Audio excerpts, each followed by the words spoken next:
Radio Publique Africaine.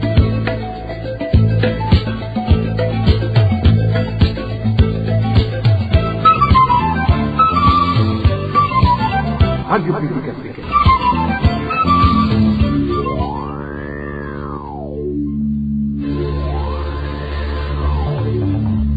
C'est le moment de suivre le journal parlé en français.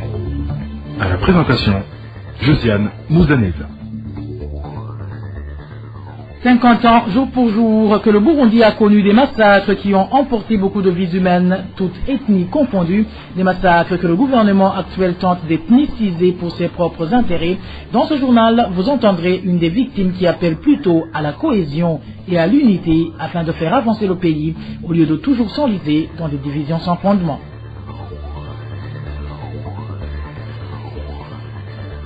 Persistance de la pénurie du carburant après que le ministre de l'Énergie ait procédé ce jeudi à la hausse de ce produit. Vous aurez les détails dans ce journal. Dans ce journal, nous vous parlerons également santé, où les habitants de Louyidi sont menacés de malnutrition. Voilà pour le sommaire. Tout de suite, le développement de ces titres.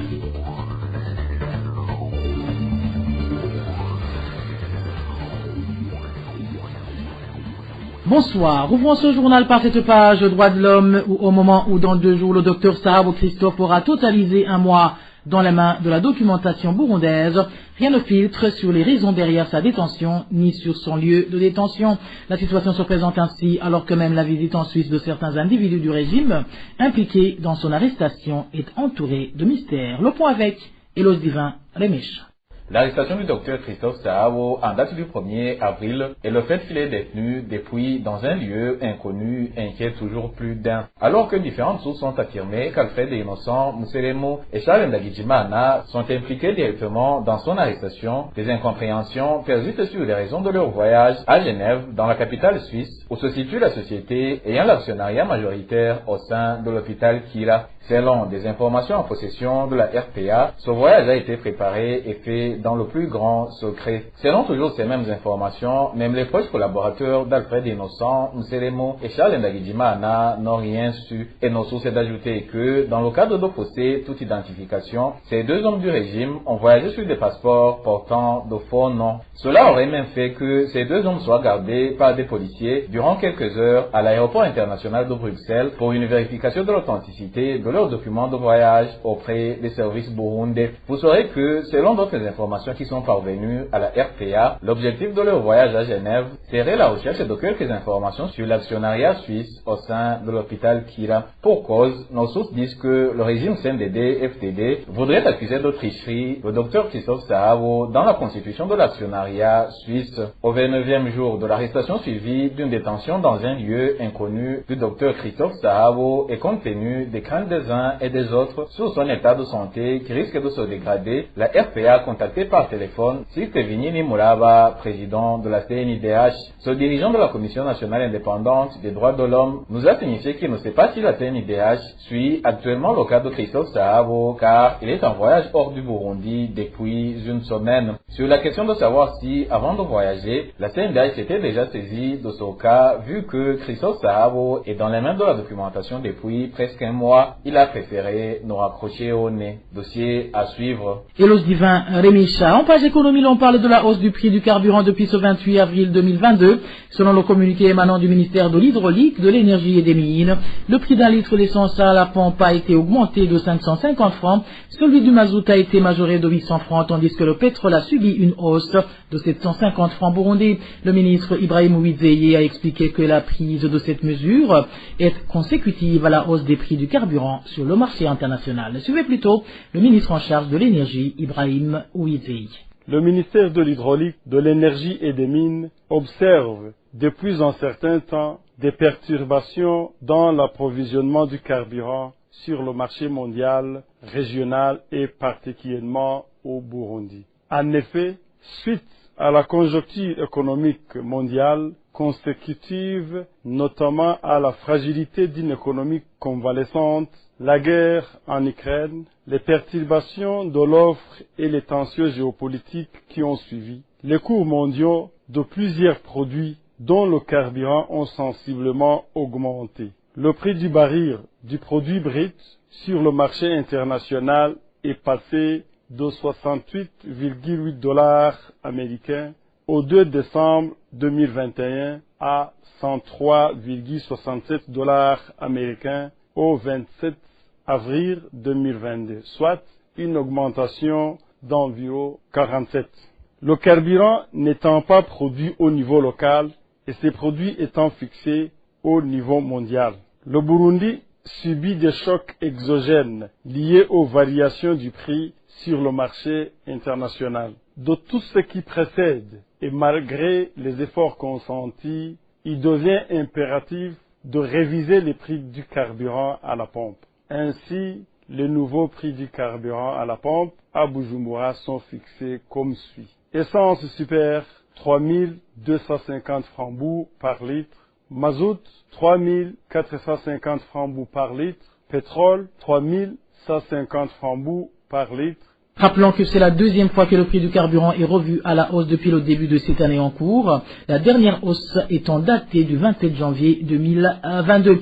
À propos justement de cette hausse du prix du carburant, la PARSEM trouve cette mesure nécessaire, même si pas suffisante, dans la gestion de la crise liée à cet or noir. Et Faustin Bikouman avait exprimé ses doutes quant à la capacité du gouvernement à disponibiliser les devises aux importateurs et à renoncer aux taxes considérables sur le carburant produit, des mesures selon lui susceptibles de pallier à la pénurie récurrente de ce produit. Je vous propose de suivre Faustin Ndikumana, président de la PARSEM. Le carburant, nous ne l'extrayons pas ici au Burundi. Celui qui approvisionne le Burundi en son produit, il achète à l'extérieur. Donc si sur le marché international, le prix augmente, inexorablement, la répercussion devient automatique sur le prix ici au Burundi. Ça c'est normal, parce qu'on ne peut pas vendre à perte. Mais pour que le prix n'augmente pas excessivement, ça dépend de la capacité, de la marge de manœuvre du gouvernement d'abandonner certaines taxes pour que le prix n'augmente pas dans une fourchette extrêmement vertigineuse. Et donc, je dois dire que, par exemple, aujourd'hui, le prix du carburant, il y a le prix, par exemple, à Dar es Salaam, il y a le coût du transport de Dar es Salaam, à Bujumbura, il y a l'assurance, si on analyse la structure du prix, mais il y a des taxes qui sont appliquées sur le carburant, qui avoisinent 1000 francs. Est-ce que le gouvernement a-t-il la capacité de les abandonner? C'est une question. Tenant compte des capacités budgétaires du prix du gouvernement. Alors, même si le prix augmente à la pompe, nous allons payer en flambeau. Mais l'importateur du carburant, il pourra ramasser tous ces flambeaux, mais pour payer le fournisseur, il va directement utiliser les dollars, les devises. Est-ce qu'il y en a? Le gouvernement les disponibilise régulièrement pour que cette situation n'accuse pas toujours des manquements, quitte à ce que l'importateur soit à mesure d'honorer ses engagements vis-à-vis de ses fournisseurs étrangers. Ça, c'est une autre question. Donc, l'augmentation du prix peut être nécessaire pour couvrir le coût lié à l'importation, au prix qui a augmenté, mais aussi il faut qu'il y ait la disponibilité des devises pour importer ce carburant. Et d'ailleurs, tu vois, le carburant il coûte extrêmement cher au niveau des importations. C'est environ 150 millions de dollars à disponibiliser pour que le carburant soit disponible dans notre pays. Donc, j'imagine que c'est l'une des mesures qui peut être nécessaire, mais pas suffisante. Il y a d'autres éléments qui doivent être mis en jeu pour que la situation soit bien assainie. Cela étant, le numéro 1 burundais ne voit pas de cet œil ces explications. Pour lui, il ne s'agit que purement et simplement de la volonté de Dieu qui veut tester la foi du peuple burundais. Suivez Évariste Ndayishimiye, il est le président de la République du Burundi. Vous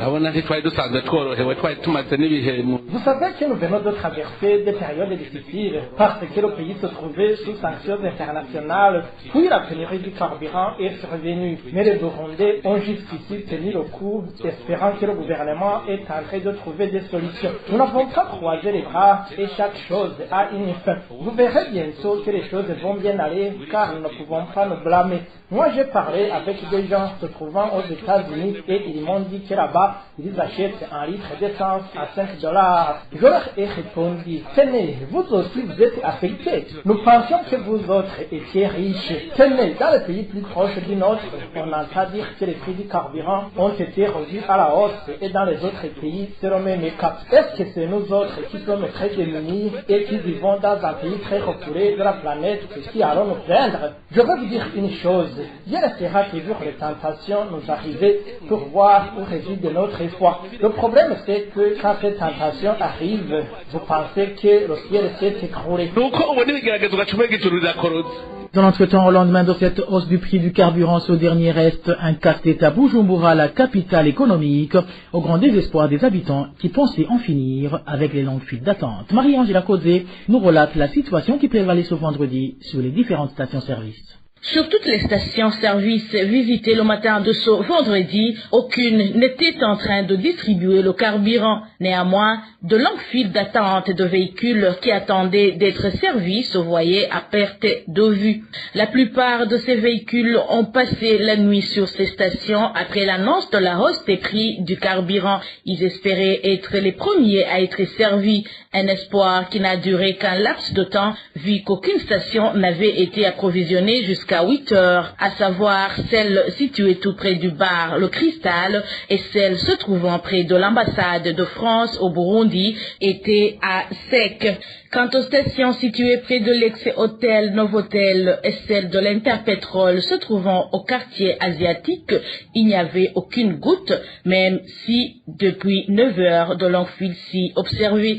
Au sud de la capitale, précisément à l'avenue du Large, aucune station ne distribuait du carburant, mais vers 13 heures, deux stations, à savoir la station communément appelée chez Katikati, située au centre-ville de Bujumbura, et la station-service Kinindo City Oil de la commune Muha, ont commencé la distribution du carburant. Suite à tous ces véhicules qui faisaient la queue en attendant d'être servis, la circulation a été beaucoup perturbée car certains étaient stationnés à même la rue. Les habitants qui se sont entretenus avec la RPA se demandent comment et quand est-ce qu'ils pourront enfin recommencer à s'approvisionner en carburant sans peine. Le mois d'avril est un mois sombre pour les Burundais qui n'ont cessé d'être endeuillés à différentes époques. En ce jour où bon nombre de Burundais commémorent les leurs disparus dans les événements de 1972, la Sephora Arusha appelle le gouvernement d'Aïchimiye à s'atteler à restaurer la paix et la sécurité pour une cohésion sociale de tous les Burundis. Inès Gakit. La commémoration en ordre dispersé des différents crimes qui ont endeuillé le Burundi est un signe que la société burundaise n'est pas unie. Chaque ethnie commémore de son côté les siens, alors que toutes les ethnies ont été victimes de ces crimes à un moment ou à un autre. Dans un communiqué sorti, la coalition des forces de l'opposition pour la réhabilitation de l'accord d'Arusha revient sur le fait que la même date du 29 avril, même année 1972, les Burundais commémorent différents tristes événements. Des Hutus se souviennent des leurs assassinés dans toutes les provinces, des Tutsis les leurs tués également ce jour-là à Bururi et dans la localité Nyanzara et Kabedi. Le même 29 avril 1972, les familles Waganois commémorent de leur côté l'assassinat du roi Nare V. Le mois d'avril toujours, le 6, en 1994, le Burundi a perdu son président, Cyprien Ntaryamira, avec son homologue rwandais dans un crash d'avion. En 1997, le 30 avril, c'est la commémoration de l'assassinat de 40 élèves du séminaire de Huta, tués par les combattants FDD pour avoir refusé de se séparer les Hutus des Tutsis. En avril encore, en 2015, les Burundais pensent à la crise déclenchée par le troisième mandat de feu Pierre Nkurunziza. Ceux qui étaient contre le mandat ont été assassinés, emprisonnés ou contraints à l'exil. Sephora Arusha se joint à tous les Burundais victimes des différents assassinats et rappelle qu'aucun argument ne peut justifier un assassinat. Cette coalition des forces de l'opposition demande aux politiciens burundais de transcender les clivages ethniques, de fouiller sans faux fuyant dans l'histoire pour que les zones jusque-là obscures soient éclaircies, et au pouvoir de créer les conditions favorables à la paix et à la réconciliation des Burundais afin que l'histoire soit commune, que les Burundais cohabitent pacifiquement et disent définitivement plus jamais aux tueries. Merci à toi Inès Gakidza. Toujours à ce propos, le président du parti MSD, Alexis Nduhije, indique que les massacres de 1972 évoquent une honte pour le régime de l'époque et une profonde douleur de tout un peuple. Selon cet ancien journaliste, le pouvoir de Michel Micombero savait à l'avance que le sud du pays pouvait être attaqué par les rebelles le 29 avril suivant. Nous avons des informations que le gouvernement de l'époque, à partir des notes du renseignement, savait 4 à 6 mois à l'avance que les insurgés Hutus allaient attaquer la partie sud du pays et que les populations visées étaient des Tutsis. Ils le savaient. Ils ont laissé ces Tutsis se faire massacrer. Il n'a rien fait pour protéger les populations. C'était des populations Tutsis. Donc la première faute de l'État était cela, et puis la deuxième faute a été de décider de massacrer et de tuer des populations innocentes, composées d'intellectuels Hutus et des personnes qui étaient plutôt des milieux aisés, qui étaient tous des Hutus. Il y a un aspect peut-être qui paraît un peu, disons, aléatoire, mais qui précise que le gouvernement avait planifié ce crime de 72, c'est qu'ils ont fait arrêter le roi en Ouganda et ils l'ont amené au Burundi. C'est le roi Ndare V, Charles Ndizeye. Ils l'ont gardé pendant un mois à Gitega et vous savez très bien qu'ils ont attendu le jour même, le jour J, le 29 avril à minuit, passé de quelques minutes vers minuit 25, minuit 30, pour l'assassiner. Il a été la première personne à perdre la vie, à lancer en quelque sorte la série de ces massacres qui se sont abattus sur toutes ces populations Hutus de la classe aisée et aussi des intellectuels, qui a continué pendant plusieurs mois.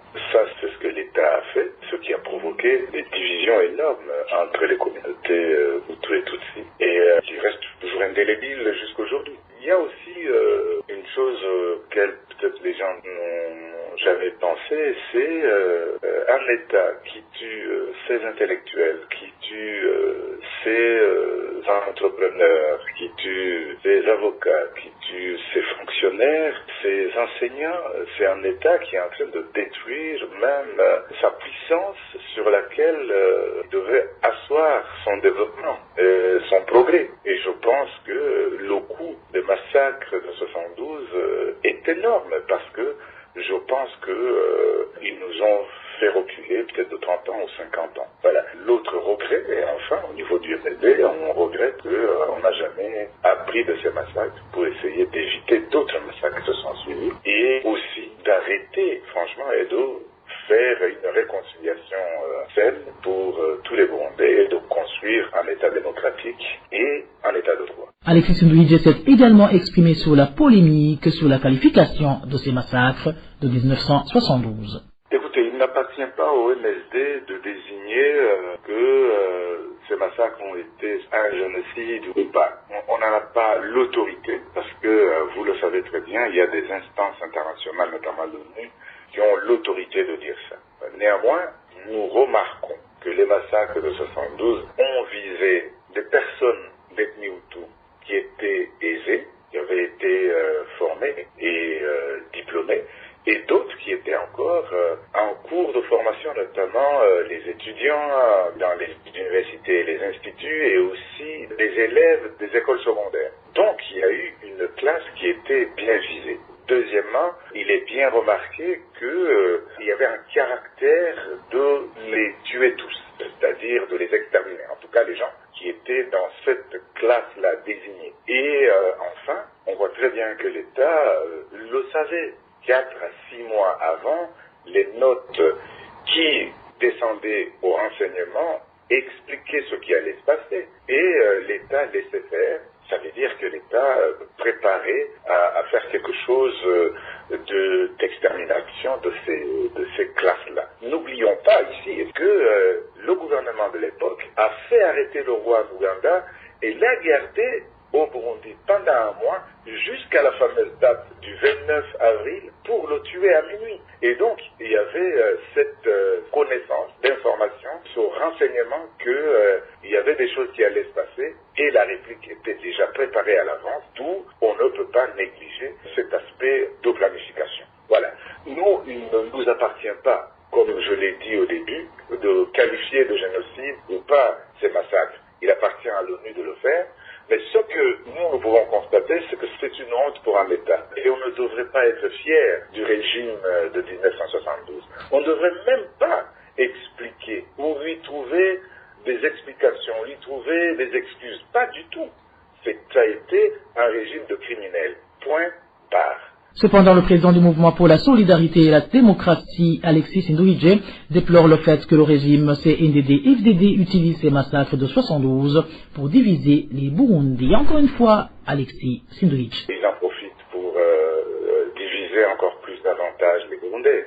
Ils en profitent aussi pour régler des comptes politiques en même temps. Ils en profitent aussi pour continuer ce que l'on peut appeler la vengeance. Une vengeance qui se dirige à la fois contre des personnes innocentes d'ethnie Tutsi et des personnes innocentes d'ethnie Hutu. Le pouvoir actuel, déjà, on le sait, il professe, jusque chez les enfants, à leur expliquer les divisions Hutu et Tutsi, à garder toujours cette séparation. Ils sont en train de construire un apartheid ethnique dans le pays, par la haine. Et ça, c'est évidemment regrettable. Même leur façon de qualifier le massacre de 72, ils expliquent que ce sont les Tutsis qui ont tué les Hutus, alors que c'est faux. Il faut absolument toujours dire qu'une ethnie ne peut pas tuer une autre ethnie, ça n'a pas au pouvoir. Il y a eu un pouvoir de l'époque, à l'époque c'était Michombero et l'armée, et du Prona bien sûr, qui ont procédé à ces crimes. Et c'est pas l'ethnie Tutsi. Et donc, je voulais faire remarquer ici, il y a eu l'Holocauste, la Shoah par les nazis en Europe.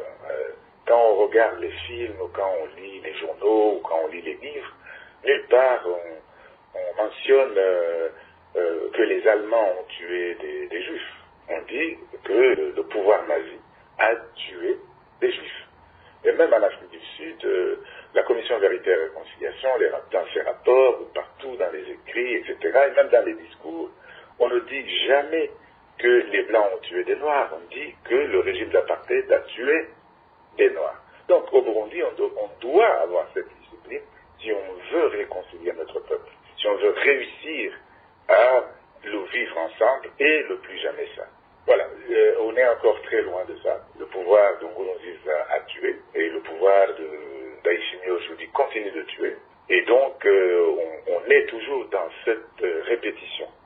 Sauf que c'est une répétition macabre qui ne nous laisse pas la paix. Le président du MSD, Alexis Nduhije, répondait aux questions de notre confrère Émile Nibasumba, même son de cloche du côté des victimes, qui trouve que tous les Burundais et le pays ont été endeuillés par ces atrocités. Propos de Franck Kadze, un des orphelins de 1972, qui affirme que le problème n'est pas l'ethnie, mais réside plutôt dans les dirigeants mal intentionnés. J'ai perdu mon père, il a été tué en 1972 et jusqu'à aujourd'hui, on n'a jamais su où il est. Quand je l'ai appris en grandissant, c'est vrai que j'ai eu mal. Mais je n'ai pas eu mal parce qu'il a été tué en tant que Hutu. J'ai eu mal parce que j'ai perdu un papa. Mais j'ai également appris que d'autres avaient perdu les leurs de l'autre côté en tant que Tutsi. Et je me suis posé la question de savoir est-ce que ma douleur peut être différente de la leur? Est-ce que ma douleur doit être plus grande que la leur? Non, ce n'est pas vrai. La douleur est la même quand on perd un être cher. Franck Kadze demande à tous les Burundais de faire une introspection afin de s'unir pour un développement commun de leur pays. Suivez. J'inviterai donc tout le monde, chacun d'entre nous, de faire une introspection et de ne voir en lui que le Burundais qu'il est, que l'humain qu'il est. Le communautarisme n'a jamais développé un pays. Il faut qu'on puisse réfléchir pour ceux qui vivent aujourd'hui, demain, pour les générations à venir. Nos enfants ne doivent plus connaître ce que nous avons connu, ne doivent plus souffrir comme nous avons souffert. Nos petits-enfants, encore moins. Même les dirigeants. Parmi eux, je suis certain qu'il y en a qui profitent de cette manière de voir en termes de communautarisme pour ne pas réfléchir pour développer le pays. Et si nous arrivons à nous unir, personne ne saura nous désunir, encore moins ceux qui nous dirigent. Et nous devons réfléchir, penser en tant que Burundais, nous surpasser, ne plus réfléchir sur ce qui nous divise, parce que ça n'existe pas. Nous sommes des Burundais. Et avant d'être des Burundais, nous sommes d'abord des humains. Et lorsque nous parviendrons à réfléchir dans ce sens, nous arriverons également à réfléchir à la manière de nous développer. La prise des décisions qui ne durent jamais de la part du gouvernement est la cause principale qui fait que le phénomène des enfants en situation de rue persiste au Burundi.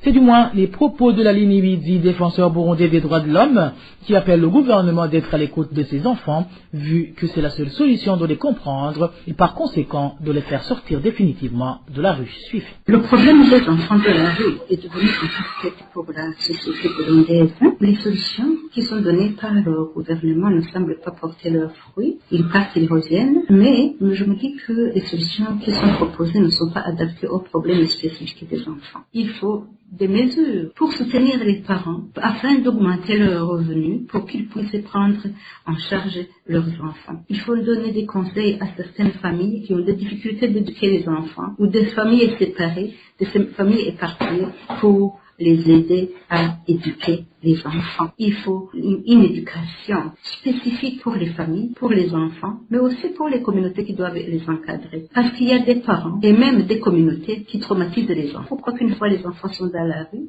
pour pouvoir les tirer, il faut des solutions combinées. D'abord, les écouter. Ensuite, chercher des solutions pour aider les familles, éduquer les familles, mais aussi mettre en place des comités amis des enfants au niveau décentralisé pour que les familles, l'administration locale, les défenseurs des droits de l'enfant puissent faire le suivi pour vérifier si les efforts que le gouvernement aurait fournis pour remettre les enfants au village, en famille, sont des solutions durables. De plus, la ligne visée invite le gouvernement à s'asseoir avec les défenseurs des droits de l'enfant pour qu'ils puissent l'aider à trouver une meilleure solution qui pourra tranquilliser ces enfants. Encore une fois, la ligne visée. Le gouvernement, les défenseurs des droits de l'enfant, le gouvernement, là je peux dire, le ministère de la Solidarité ayant en charge les questions sociales et les droits des enfants, il y a le ministère ayant en charge la sécurité, il y a les parents, tous ceux-là ont des responsabilités. La première responsabilité, c'est d'éviter de donner des solutions actives, des solutions imaginées par le gouvernement, sans passer par le dialogue entre les parents, les défenseurs des droits des enfants et même ces enfants pour comprendre les causes profondes qui sont à la base de la production du phénomène des enfants de la rue. Ils doivent analyser les causes parce que la plupart ce sont des causes bien fondées. Des enfants qui sont délaissés par leur famille, des enfants qui manquent d'amour au foyer, des enfants qui manquent de sécurité suite au manque de nourriture, suite au mauvais traitement, mais aussi des enfants qui sont maltraités à l'école, qui sont incompris à la maison et qui finalement manquent d'attache et s'en vont dans la rue. Et il faut des mesures répressives, d'abord pour rendre obligatoire l'éducation afin de maintenir les enfants à l'école, des mesures pour sanctionner les parents qui retirent les enfants de l'école, des parents qui traumatisent les enfants, mais aussi des mesures punitives pour ces enfants-là qui refusent cet encadrement-là. Vous comprenez qu'il ne suffit pas de mettre dans les camions les enfants, de les punir comme ça. Il faut des mesures qui se complètent, des mesures combinées. Il y a le niveau économique, le niveau droit de l'enfant, le niveau sensibilisation, mais aussi le niveau punition pour décourager ceux qui s'inscrivent dans des activités qui perturbent la vie, la scolarité des enfants. En page santé, l'on parle du nombre de personnes souffrant de malnutrition qui a beaucoup augmenté depuis le début de cette année en province Ruyigi. La hausse des prix des denrées de première nécessité est entre autres la principale cause de l'augmentation de ces cas de malnutrie. Plus de détails avec Emmanuel Nyongeku.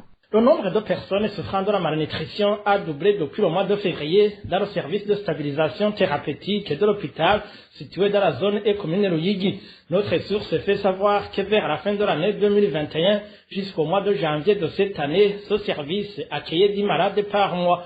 Mais à partir de février jusqu'en avril, ce service enregistre un nombre variant entre 20 et 25 de malnutris par mois. Bien que de nombreux parmi ces malnutris soit des enfants, notre source indique qu'actuellement, il y a même des personnes adultes. En effet, au cours de ce mois, 2 femmes, une enceinte et une autre allaitante, ont été hospitalisées dans ce service de stabilisation thérapeutique.